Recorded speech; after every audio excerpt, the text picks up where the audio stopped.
Seja muito bem-vindo ao Manual Jurídico da Vida Real, o podcast que transforma dúvidas reais da comunidade jurídica em respostas práticas e sem enrolação. Aqui você encontra aquilo que nem sempre a faculdade mostra: dicas certeiras, caminhos possíveis e conversas diretas sobre o que realmente importa para quem vive o direito por dentro. No episódio de hoje tem preparação para concursos, dúvidas sobre o uso da OAB, dicas de como se destacar ainda na graduação, estratégias de estudo por questões e os caminhos reais da captação de clientes na advocacia autônoma. Então prepara o play, porque se você tá com alguma dessas dúvidas, pode apostar que vai sair daqui com mais clareza do que entrou.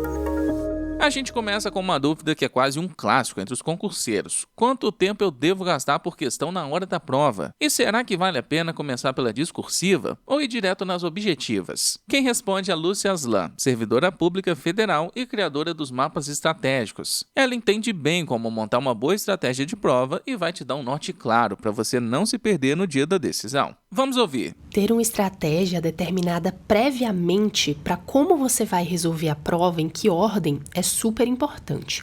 Então, primeiro vem quanto tempo eu posso dedicar por questão, né? E isso vai depender do tempo de prova que a banca te deu e da quantidade de questões da sua prova. Então, você precisa dividir o tempo de prova em minutos pela quantidade de questões. Mas, antes de fazer isso, é importante separar pelo menos 1 hora para a discursiva. Isso vai depender do seu treino e quanto tempo você já calculou que você leva. E também aproximadamente 20 minutos para preencher o gabarito. Então, você subtrai esse tempo do tempo total de prova e divide o resto pela quantidade de questões. Então, por exemplo, numa prova Sebrasp de 120 questões, em que a banca está dando 4 horas e meia de prova. Você tem que dividir 3 horas e 10 minutos, porque já subtraímos ali o tempo da discursiva e do gabarito, por 120 questões. Então, e o resultado é mais ou menos 1 minuto e meio por questão. Pense que isso é o máximo. Talvez você precise revisar questões que não resolveu na primeira leva. Então, é essencial treinar muito com os simulados, calculando seu tempo e ajustando essas regrinhas básicas, assim, às suas necessidades e particularidades. Agora, quanto à ordem de resolução da prova, depois de testar várias formas, eu cheguei à seguinte conclusão, considerando inclusive o fator psicológico que está envolvido aí. A melhor estratégia é começar pela parte que vale mais, que tem o maior peso na sua prova, que normalmente são as objetivas da parte específica. E eu fazia isso sem olhar antes o tema da discursiva, porque estar com o tema da discursiva na cabeça pode te desconcentrar de algumas formas, ou porque o seu cérebro fica ali acelerado, fervilhando de ideias durante a objetiva, ou porque você pode não saber o assunto e isso te desestabilizar emocionalmente para resolver a prova objetiva. Para algumas pessoas, essa incubação de ideias durante a prova objetiva pode ser benéfica, mas para mim não funcionava assim. Eu acho que é importante você testar para ver como funciona melhor para você. Aí depois dessa parte, eu fazia aí o rascunho da discursiva, olhava o tema e já fazia ali um brainstorm de ideias, colocava tópicos, fazia mais ou menos o meu rascunho. Por último, fazia a parte que tinha peso menor, normalmente as objetivas de conhecimentos gerais, e depois voltava para passar limpo a minha discursiva. Mas eu tinha treinado muito para saber que eu tinha tempo suficiente para fazer isso de acordo com o meu ritmo de prova. É importante que você treine e saiba o que você consegue fazer com o seu tempo. Agora vamos para uma pergunta que toca num ponto delicado, mas muito importante. O que fazer quando você se forma em direito, atua na área, mas não quer advogar? Existe vida fora da OAB? É possível ter liberdade, trabalhar de casa e atuar juridicamente mesmo sem a carteira? Quem responde é Henrique Rocha Armando, advogado empresarial e sócio fundador do Armando e Advogados Associados. Ele traz uma visão realista, mas otimista sobre essas possibilidades. Vamos ouvir. Olha, aproveitando que a gente está no podcast Manual Jurídico da Vida Real, eu preciso de passar a vida real.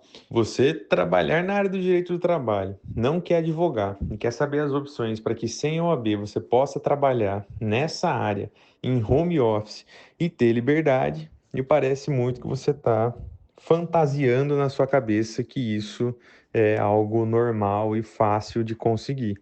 Isso não dá para falar que é impossível de acontecer, mas dificilmente você vai conseguir fazer isso. Não tem, a princípio, como você trabalhar especificamente na área de direito do trabalho, sem OAB, sem advogar, para ter liberdade e ainda de home office. Infelizmente, o mercado está extremamente competitivo, então a única forma que eu vislumbro disso dar certo é se você fosse contratada para fazer petições pontuais, mas bem no formato assim de freelance, dando um suporte para escritórios, mas que também você não vai ter nenhuma grande rentabilidade fazendo isso. Então, assim, te passando um pouco a realidade, o mercado jurídico está bem concorrido, tem gente aí com sangue nos olhos para entrar no mercado, se estudando, se aperfeiçoando, e você já ter essa mentalidade de quero ficar em casa, sossegado, liberdade de horário, não quero nem ter OAB. Então, assim, desculpa te dar esse choque de realidade, mas vai ser difícil você conseguir concretizar isso. E se eu pudesse te recomendar algo, é que você reveja um pouco o que você quer para tua carreira e para tua profissão, pois isso me parece muito fantasioso. A próxima dúvida vem de quem está pensando em simplificar a jornada até a aprovação. Será que dá para passar na primeira fase da OAB estudando só por questões? Muita gente acredita nessa estratégia, mas será que ela funciona mesmo? Quem responde é o professor Luiz Henrique Menegon, especialista em mestre em Direito do Trabalho e professor do SESC. A resposta dele pode surpreender quem acha que só a teoria resolve. Vamos ouvir. Uma ótima pergunta aqui. O estudo por questões anteriores eu entendo como muito bom. Por quê? Porque muitas disciplinas elas têm um pequeno conteúdo e as questões elas se repetem. O problema do estudo apenas por questões de provas anteriores é que ele acaba ficando muito decoreba, e como é muito conteúdo, muita disciplina, dificilmente tu vai vencer todo o conteúdo da prova para atingir a pontuação mínima, que é as 40 questões. O ideal é tu fazer um estudo teórico, seja com videoaulas efetivamente pensadas para a prova da OAB, ou seja, com um período curto, ou resumos específicos para a prova da OAB, com o conteúdo que efetivamente cai na prova. Aí tu vai criar uma base teórica, tu vai fazer o treinamento das questões, aquelas que tu acertar, tu comemora, aquelas que tu errar, tu vai lá e confere o porquê que tu errou esta questão, que daí já é uma forma de estudo e aprimoramento. Em resumo, é uma boa tática estudar por provas de questões anteriores, mas tu tens que saber que é importante tu ter, no mínimo, uma base teórica de conteúdo. Agora vamos ouvir a dúvida de uma estudante que está no 5º semestre e quer aproveitar as férias para se destacar na área desde já, mesmo ainda estando na graduação. Ela não pretende prestar concurso e quer começar a se movimentar para advogar no futuro. E a pergunta é: por onde começar esse destaque ainda na faculdade? Quem responde é a Maria Clara Lima Amaral Pereira, criadora de conteúdo jurídico e estudante como ela, mas com um olhar maduro e cheio de boas estratégias. Vamos ouvir o que ela tem a dizer. Oi, Thaís, tudo bom? Que massa ver você aproveitando as férias para já se movimentar na carreira, viu? De verdade. Já começa diferente só por isso. Como você está no 5º período e quer seguir na advocacia assim como eu, o ideal é começar desde já a construir sua autoridade. Tem algumas coisinhas que a gente pode fazer ainda na graduação que vai dar um destaque bacana. Primeiro, eu acho que é fundamental hoje em dia, que é se posicionar nas redes sociais. Então, usa aquela que você preferir para mostrar que você é estudante de direito e ter interesse real pela prática. Então, dicas de conteúdo aí. Bastidores da rotina, temas que você ama dentro do direito. Eu, por exemplo, costumo trazer muito direito penal, que é aquilo que me interessa. Reflexões sobre casos reais e até mesmo coisas que você aprendeu durante as aulas. Isso vai te conectar e te posicionar. Eu acho que uma das mais importantes também, e o tempo para procurar agora, é que se você não estagiar ainda, é o estágio, né? Estagiar com propósito.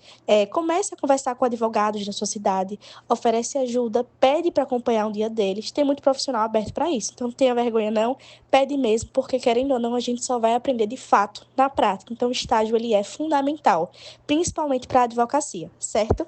Outro ponto que é muito comentado, mas que é muito importante é o networking, né? Mas o networking de verdade. Então, se conectar com outros estudantes, professores, advogados, né? E pode ser tanto na vida real, ali no dia a dia, no bate-boca, mas também nas redes sociais. Então aproveitei para perguntar, elogiar, compartilhar conteúdos, interagir. Juro, muita oportunidade começa numa conversa simples, certo? E para as férias aí, que é uma coisa que eu vou fazer com certeza, são os cursos práticos e até mesmo cursos que vão ajudar ali, né? Nas horinhas complementares que a gente precisa cumprir durante o curso, né? Foque em cursos que te ensinem peticionamento, por exemplo, até mesmo atendimento ao cliente. Prática processual, cursos de prática processual, juro, muito bom, muito importante e vai te ajudar bastante. Esse tipo de conhecimento dá um diferencial enorme para quem ainda está na graduação, assim como eu e você. Você já começou do jeito certo, viu, Thaís? Com vontade. Agora é só dar constância. Se quiser trocar uma ideia, conversar ou até mesmo aparecer comigo em alguma publicação no Insta, vamos juntas. Sucesso para você! E para fechar, uma dúvida direta de quem já tentou algumas formas de captação na advocacia e se frustrou. A pergunta é: vale a pena continuar tentando nas redes sociais? Ou seria melhor apostar no tráfego pago, boca a boca ou outras estratégias? Essa dúvida é mais comum do que parece e pode travar muita gente que só precisa de um ajuste de rota. Quem responde é Felipe Cavalcante, empresário jurídico e cofundador da Law Letter, com experiência prática em estratégias de marketing jurídico e posicionamento digital. Vamos com ele. Eu adorei essa pergunta porque ela conta a realidade de muita gente. Tentou tráfego pago, tentou produção de conteúdo, tentou boca a boca e nada funcionou. Incrível, né? Agora eu te pergunto, dos seus testes, quais foram os indicadores que surgiram através deles? Exemplo, tráfego pago, você gerou anúncio na rede social para prospectar. Chegaram pelo menos 50 pessoas aí no seu WhatsApp? Se sim, nenhuma converteu? Ah, não converteram. E por que não converteram talvez? Já fez uma análise disso? Bem, vamos pensar na produção orgânica, na produção de conteúdo no Instagram. Quantos conteúdos você produziu, ao longo de quanto tempo e quais são os números disso? Você ganhou seguidores? Ah, sim, ganhei 150 seguidores. Legal, você chegou a mandar alguma mensagem para esses seguidores, conversando com eles, entendendo o que motivou a seguir você, por exemplo? Então, perceba, na produção orgânica, você também precisa trabalhar melhor os seus indicadores. Por último, você falou de boca a boca, e eu acho interessante, porque no boca a boca, você, por exemplo, durante 30 dias, colocou como meta conversar com 5 pessoas, o que daria ali 150 pessoas no mês, e teve algum indicativo de que, poxa, elas não fecharam, não quiseram ir para um próximo passo? Então você falou com esse tanto de gente, ninguém quis ir para um próximo passo? Bem, a grande verdade é que a resposta para a sua pergunta, ela vai estar nos indicadores de cada um desses testes. E isso é onde vocês pecam muito. Vocês querem muitas vezes testar, prospectar, mas sem olhar para aquilo que está indicando o seu trabalho em si. Se você testou o tráfego pago e não funcionou e não deu certo, será que o motivo não foi o seu anúncio? Será que o motivo não foi o seu atendimento? E quem vai te responder isso é você olhar as conversas que você fez. É você olhar exatamente para aquilo que foi feito. Detalhe importante, tá? Eu gosto de olhar a prospecção como um laboratório. Você tem uma ideia, você tem uma das estruturas de prospecção, paga boca a boca, mídia, e você vai testar. Do teste que você faz uma análise. E com base nessa análise, você faz melhorias. E essas melhorias são exatamente aquilo que você precisa para ter resultado. Beleza? Espero que tenha te ajudado. E aí, conseguiu se identificar com alguma dessas dúvidas? Se alguma resposta fez sentido pra você, tira um print agora do episódio, compartilha nos seus stories e marca a gente. Esse simples gesto ajuda muito mais gente a encontrar conteúdo de valor e quem sabe a resposta que estava procurando. E se quiser ter sua dúvida respondida aqui, é só acessar a nossa newsletter jurídica. No final de cada edição tem um espaço exclusivo para você mandar sua pergunta. É de lá que tiramos as pautas de cada episódio. A gente se vê no próximo episódio do Manual Jurídico da Vida Real. Até lá! E lembre-se, sua dúvida é só o começo do seu próximo passo.